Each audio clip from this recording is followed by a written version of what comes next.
인생사 세옹지마라고 많이들 말하죠. 인생살이가 변방 노인의 말과 같다라고 하는 뜻입니다. 중국 변방에 한 노인이 살고 있었는데 그에게는 말 한 필이 있었죠. 그런데 어느 날 자신의 전재산과도 같은 이 말이 국경을 넘어 도망을 갔습니다. 그래서 마을 사람들이 이 사실을 알고 그 노인에게 위로의 말을 전했죠. 그때 노인은 이 일이 복이 될지 누가 알겠습니까? 라고 하면서 말이 도망간 것에 대해서 크게 개의치 않았습니다. 슬퍼하거나 안타까워하거나 그런 게 없었다는 것이죠. 그런데 과연 이것이 복이 되어 돌아왔습니다. 왜냐하면 도망간 말이 또 다른 암말을 한 마리 데리고 돌아왔기 때문이죠. 한 마리에서 두 마리가 되었고 그렇기 때문에 복이 된 것이죠. 마을 사람들은 이 일로 노인에게 축하의 말을 전했습니다. 어떻게 보면 한 마리도 없어졌는데 아무것도 없다가 또 갑자기 말이 두 마리나 생겼으니까 마을 사람들의 입장에서는 또 얼마나 기쁜 일이겠습니까? 노인에게도 아주 기쁜 일이겠죠. 그래서 축하의 말을 전했습니다. 하지만 노인은 또 이에 대해서도 크게 기뻐하지 않고 또 마을 사람들에게 다음과 같이 말했죠. 이 일이 하가 될지 누가 알겠습니까? 그렇게 말하면서 기쁘지도 않고 그저 그렇게 받아 넘겼습니다. 그런데 노인에게는 아들이 한 명 있었는데 이 아들이 이제 앞말이 야생마이니까 좀 길들여야 되겠죠. 그래야지 타고 다닐 수도 있고 판다면 팔 수도 있고 그럴 테니까요. 그런데 이 앞말을 길들이다가 그만 낙마를 하고 말았습니다. 그러면서 다리가 부러지고 만 것이죠. 앞말이 복이 돼서 돌아왔는데 이 앞말이 아들에게는 하가 된 것이죠. 마을 사람들은 또 노인에게 위로의 말을 전했습니다. 아들이 다쳤으니까 또 안타까운 마음에 그렇게 전했겠죠. 그러자 노인은 또 이렇게 말했습니다. 이것이 복이 될지 모르니까 한번 지켜보시죠. 그래서 아들이 다친 것에 대해서 크게 슬퍼하지도 않고 또 그저 그렇게 또 넘어갔습니다. 얼마 후 그날에 전쟁이 일어났고 장정들을 군사로 징병하였습니다. 당연히 마을의 젊은이들도 군사로 징병되어 나갔죠. 그런데 노인의 아들은 다리가 부러져서 그 징병에서 제외가 되었습니다. 복으로 작용하게 된 것이죠. 이것이 세옹지마라고 하는 고사의 유래입니다. 한편 근래의 의지라고 하는 최의 전곡이 있을 정도로 니체의 유명한 독일의 철학자인 니체의 유고집이죠. 그 제목을 그의 후손들이 권력의 의지라고 이렇게 붙였습니다. 어떤 의미에서는 사람들이 권력을 추구하는 그런 속성에 대해서, 권력을 탐하는 그런 속성에 대해서 이 제목이 너무나도 잘 보여준다고 생각이 되어집니다. 하지만 사람은 그가 권력을 추구하고 탐한 만큼 소유한 권력을 오랫동안 누리지 못하는 것이 일반적입니다. 금골10년이라고 했고 화무 11홍이라고 했죠. 권력은 10년을 가지 못하고 물론 더 가기도 하지만 일반적인 의미니까요. 화무 11홍이라 해서 꽃의 그 붉은색은 10일을 가지 못한다 라고 해서 권력은 반드시 없어질 때가 오고 또 제할 때가 있다라는 것을 보여주는 말이죠. 이것이 역사가 우리에게 알려주는 교훈이기도 합니다. 오늘 본문은 권력에 대한 것이죠. 권력에 대한 것이기 때문에 어떤 측면에서는 우리와는 좀 별 상관이 없는 것처럼 보입니다. 우리만큼 권력이 없는 사람도 없지 않습니까? 그래서 이 말씀 우리에게 어떻게 작용할까 그런 생각이 듭니다. 오늘 본문에서 전도자는 가난하지만 지혜로운 젊은이와 넓고 둔하여 경고를 더 받을 줄 모르는 왕을 대조하고 있습니다. 전도자는 가난하여도 지혜로운 젊은이가 넓고 둔하여 경고를 더 받을 줄 모르는 왕보다 낫다라고 말하고 있죠. 전도자는 왜 이렇게 평가할까요? 여러분이라고 하면 가난한 젊은이, 그러나 지혜를 가지고 있는 가난한 젊은이가 좋겠습니까? 아니면은 좀 넓고 둔하지만은 좀 어리석지만은 그래도 왕이 낫겠습니까? 둘 중에 하나를 선택하라고 하면 어디를 선택하겠습니까? 저는 당장 눈앞에 보이는 넓고 어리석지만은 왕이 되는 것을 선택하지 않을까 하는 생각을 해봅니다. 어떻게 보면 사람들의 속성이 그러한 것이죠. 그런데 왜 전도자는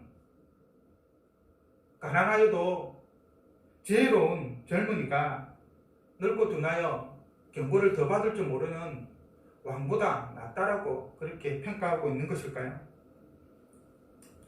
저는 그것은 미래의 가치 때문이라고 생각을 합니다. 젊은이는 지금 현재 매우 가난하여서 힘도 없고 볼품없어 보입니다. 아무런 힘도 없고 지금 당장은 별 소망도 없어 보이는 것이죠. 하지만 그에게는 지혜가 있습니다. 일반적으로 젊은이는 노인에 비해 좀 지혜가 부족하다라고 일반적으로 평가를 내리죠. 하지만 그는 지혜롭습니다. 이 지혜가 젊은이에게는 확실한 소망을 주는 것이죠. 왜냐하면 지혜는 젊은이를 장밋빛 미래로 인도할 가능성이 상당히 높습니다. 지혜로운 젊은이는 비록 지금은 가난하여도 그래서 한낱 필부에 지나지 않지만 그가 가진 지혜 때문에 장래에는 크게 흥하고 성공할 가능성이 매우 높은 것이죠. 그런 점에서 지혜로운 젊은이의 미래 가치는 상당히 높다라고 평가할 수 있을 것입니다. 하지만 넓은 왕은 그 신분에 있어서 가난한 젊은이에 비해 월등히 뛰어나죠. 비교 불가입니다. 젊은이가 가지지 못한 모든 것을 거의 다 가지고 있습니다. 특별히 일반 사람에게는 없는 무소불위의 권력을 가지고 있는 왕이라고 하는 신분을 가지고 있죠. 그런데 왕에겐 젊은이는 가졌지만 자신은 가지지 못한 것이 하나 있었습니다. 그것을 대조하고 있죠. 바로 지혜입니다. 일반적으로 노인은 지혜롭다고 보통 평가를 합니다.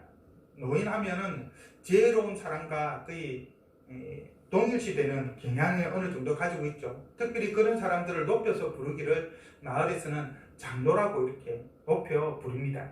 다른 사람보다 마을 사람들보다 지혜가 많기 때문에 높여 부르는 것이죠. 그것은 인생의 수많은 경험이 그를 지혜롭게 만들었기 때문입니다.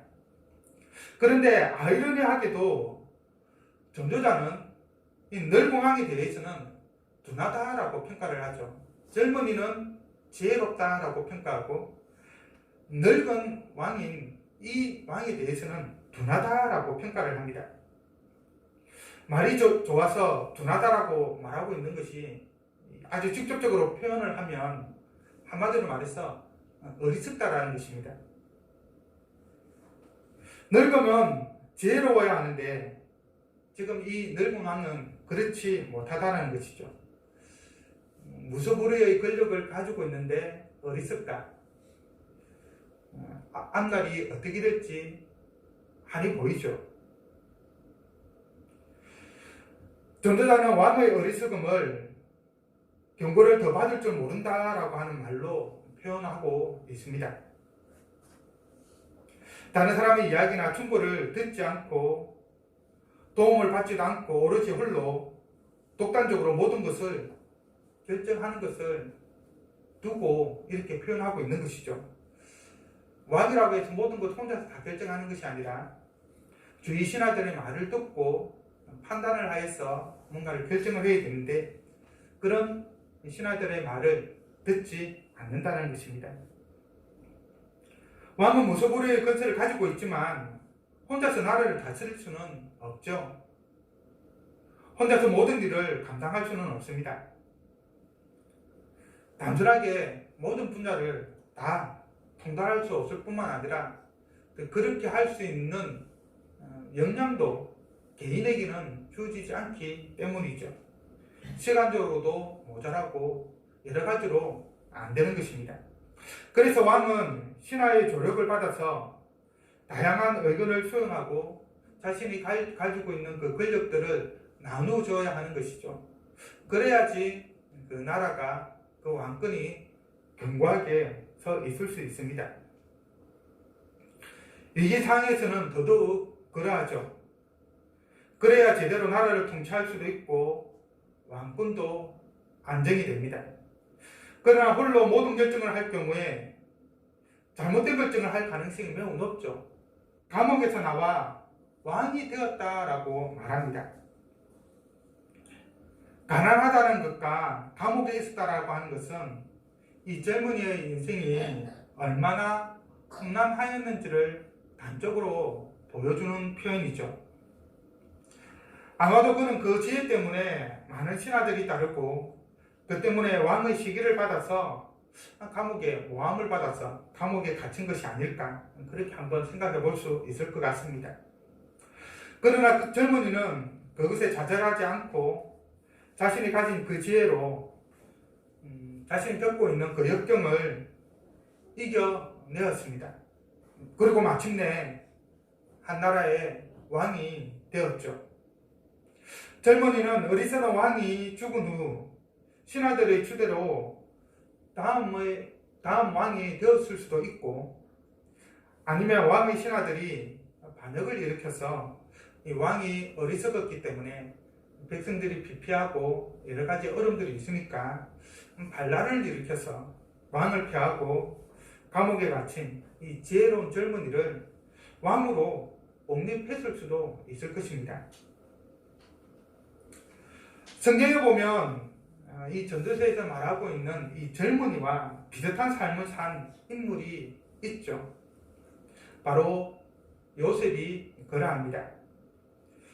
차이점은 전도자는 왕에 대한 이야기를 하고 있다고 한다면 요셉은 왕이 아니라 애국의 국무총리였죠. 첫 번째 젊은이는 어리석은 늙은 왕을 대신하여서 왕이 되었습니다. 그가 다스리는 그 지역이 상당한 지역이었고 백성의 수가 상당히 많았다. 그리고 당시의 백성의 수는 그 나라의 부강한 척도를 나타내는 것이기 때문에 나라를 아주 부하게 했다라고 하는 것을 말해주고 있는 것이죠. 왕으로서 아주 성공적으로 치리를 하였다라는 것입니다. 이전의 왕들처럼 늙어서도 그 총기를 입고 어리석게 되지 않아서 민심을 잃어버리지 않았다라는 것이죠. 마지막 죽는 그 순간까지도 백성들의 신망을 받았고 명성도 얻었습니다. 하지만 위에는 어떻게 되었을까요? 전도자는 16절 중반절에서 이렇게 말합니다. 후에 오는 자들은 그를 기뻐하지 아니하리니. 자신의 통치를 받았던 사람들 그리고 그 통치를 기억하는 자들은 이 왕을 상당히 좋아했습니다. 왜냐하면 나라를 부강하게 했고 백성들의 삶을 윤택하게 했을 뿐만 아니라 억압과 착취를 하지 않았기 때문이겠죠. 그런데 시간이 지나면서 그의 통치를 받지 않은 자들과 그를 기억하지 못하는 자들은 그를 기뻐하지 않았습니다. 자신이 그러한 것을 누려보지 못했기 때문에 굳이 그를 높이고 좋아하고 그럴 필요가 없는 것이죠. 지금 현재 어려운 상황을 보면서 생각지 않는 것입니다. 그런 왕이 있었는지조차도 기억하지 못하는 것이죠. 다시 요셉의 예로 이야기로 돌아와 보면 요셉은 애굽의 국무총리가 되어서 애굽을 7년 대국련에서 구원해 주었죠. 주의 모든 나라들이 이 국련으로 인해서 고생할 때 7년 동안의 그 국련에 많은 곡식을 저장함으로 인하여서 애굽의 백성들은 물론 자신들의 많은 재산들을 잃어버렸지만 목숨은 그렇게 어렵지 않게 7년을 국련을 보낼 수가 있었습니다. 그리고 이것을 계기로 해서 야곱과 그의 가족은 애굽에서의 안정적인 생활을 보장받을 수가 있었습니다. 그리고 요셉을 애굽을 구원한 자라고 생각을 하여서 그의 가족들에 대해서 상당히 좋은 감정을 품고 있었죠. 하지만 시간이 상당히 지난 후에 요셉에 대해서 알지 못하는 많은 사람들이 이제 애굽을 세웠을 때, 특별히 애굽의 요셉에 대해서 알지 못하는 왕이 일어났을 때 이스라엘은 어떻게 되었죠? 요셉의 후손들, 바로 그들은 애굽의 종이 되었습니다. 요셉이 애굽에 베풀었던 은혜를 전혀 기억하지 않고 자기 나라의 유업이 된다는 그 이유만으로 자신들의 구원자였던 이스라엘을 자신들의 종으로 삼은 것이죠. 이 땅에서의 권력이라고 하는 것은 영원하지가 않습니다. 그래서 전도자는 권력에 집착하는 인생을 보면서 이것도 어때요? 바람을 잡는 것이로다 라고 평가를 합니다. 허무하다는 것이죠. 헛되다라고 분명하게 말하고 있는 것입니다. 해 아래에서 누리는 권력이 우리 인생의 문제를 완전히 해결해 줄 수는 없습니다. 그리고 모든 것을 다 줄 수도 없죠. 권력이란 유한한 것으로 있다가도 없고 없다가도 생깁니다. 모든 것이 다 마찬가지인 것처럼. 그런 점에서 세상사나 인생사나 별반 차이가 없는 것 같습니다. 많은 사람들이 부귀영화를 누리기 위해서 권력을 추구를 하죠. 하지만 권력을 누려보았던 대부분의 사람들은 그 권력을 다 내려놓는 그 순간에는 항상 권력이라는 것은 참으로 부질없구나. 내가 무엇을 위하여 이렇게 열심히 살아왔던가. 그렇게 자기 자신을 돌아보는 것을 봅니다. 권력이 무상한 것처럼 우리 인생도 그러합니다. 상승할 때가 있고 하강할 때가 있는 것이죠. 잘 나갈 때가 있고 또 후퇴할 때도 있습니다. 있을 때도 있고 없을 때도 있죠. 이러한 인생의 흥망성쇠를 통하여서 우리가 깨달아야 하는 것은 무엇일까요? 그것은 하나님의 어마하신 섭리입니다. 바벨론 대제국을 건설하였던 느부갓네살 왕은 대제국을 건설하고 난 이후에 얼마간 몇 년간 광인이 되었죠. 정신병자가 되어서 짐승처럼 살았습니다. 다니엘 4장에 그 사건이 기록되어 있는데 그렇게 살다가 짐승처럼 살다가 다시 회복되어서 정신이 돌아와서 그 왕권을 회복을 하였을 때 하나님을 찬양하여야 했습니다. 왜냐하면 이것은 다니엘이 예언을 하였기 때문이었는데 바로 그것을 기록하고 있는 본문이 다니엘 4장 34절에서 37절의 말씀입니다. 제가 읽어드리겠습니다. 그 기한이 참에 그 기한은 바로 이 느부갓네살 왕이 미치광이로 지내게 되는 그 기한을 말합니다. 난 느부갓네살이 하늘을 우러러 보았더니 내 총명이 다시 내게로 돌아온지라. 이에 내가 지극히 높으신 이에게 감사하며 영생하시는 이를 찬양하고 경배하였나니 그 권세는 영원한 권세요 그 나라는 대대에 이르리로다. 땅의 모든 사람들을 없는 것 같이 여기시며 하늘의 군대에게든지 땅의 사람에게든지 그는 자기 뜻대로 행하시나니 그의 손을 금하든지 혹시 이르기를 내가 무엇을 하느냐고 할 자가 아무도 없도다.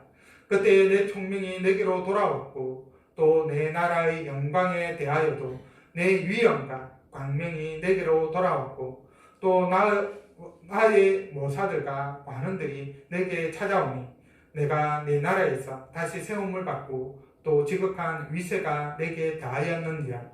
그러므로 지금 나 느부갓네살은 하늘의 왕을 찬양하며 칭송하며 경배하노니 그의 일이 다 진실하고 그의 행하심이 어려우심으로 교만하게 행하는 자를 그가 능히 낮추심이라. 인생은 반복되는 흥망성쇠의 연속입니다. 우리의 인생이 망하거나 생하는 것으로 끝나서는 안 되겠죠.